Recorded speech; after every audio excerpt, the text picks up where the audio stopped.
आजचा आपला विषय आहे समांतरभुज चौकोनाचे क्षेत्रफळ आणि समभुज चौकोनाचे क्षेत्रफळ।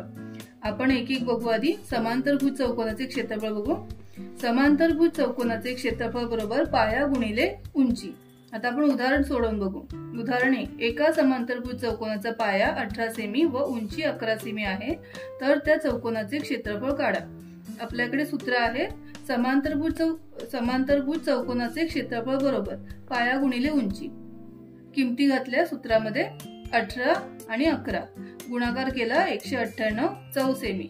आता देताना त्यांनी पाया आणि उंची सेमी मध्ये दिले म्हणून आपण सेमी घेतलं आणि क्षेत्रफळ काढायचं म्हणून त्याच्या आधी आपण चौ लावलं, म्हणजे 198 चौ सेमी असं आपलं उत्तर आलेलं आहे। आता आपण दुसरं उदाहरण बघू।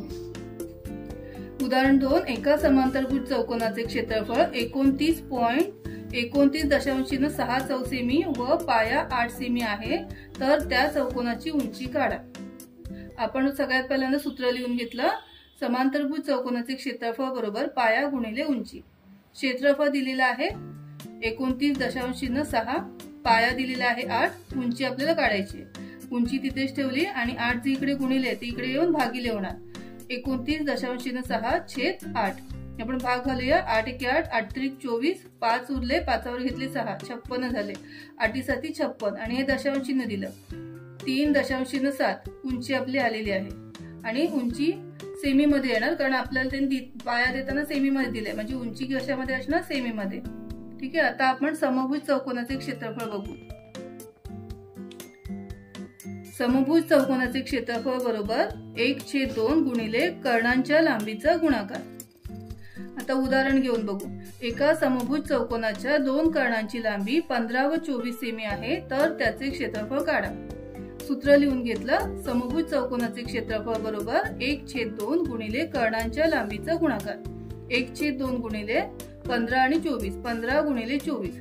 आता दोनाने आपण 24 ला भाग घालू। बे एकी बे, बे एकी बे, बे दुने 4, काय उरलं 15 आणि 12। आता आपण या दोघांचा गुणाकार केला, किती आले 180 चौ सेमी। आता दुसरं उदाहरण घेऊ आपण।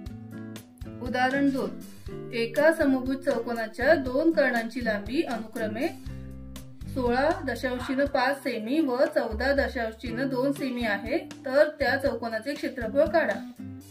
सूत्र लिहून घेतलं। समभुज चौकोनाचे क्षेत्रफळ बरोबर 1/2 गुणिले कर्णांच्या लांबीचा गुणाकार। 1/2 गुणिले 16.5 गुणिले 14.2, भाग घातला आपण। बे एकी बे, बे 7 14 आणि दशांश दिला आणि बे एकी बे, उरलं काय काय 16.5 आणि 7.1। आता यांचा गुणाकार केला आणि हे आपलं उत्तर आलेलं आहे 117.15 चौ सेमी। क्षेत्रफळ असल्यामुळे आपण चौ लिहिलं आहे आणि आपल्याला लांबी कशामध्ये दिलेली आहे, सेमी मध्ये, म्हणून आपण सेमी लिहिले।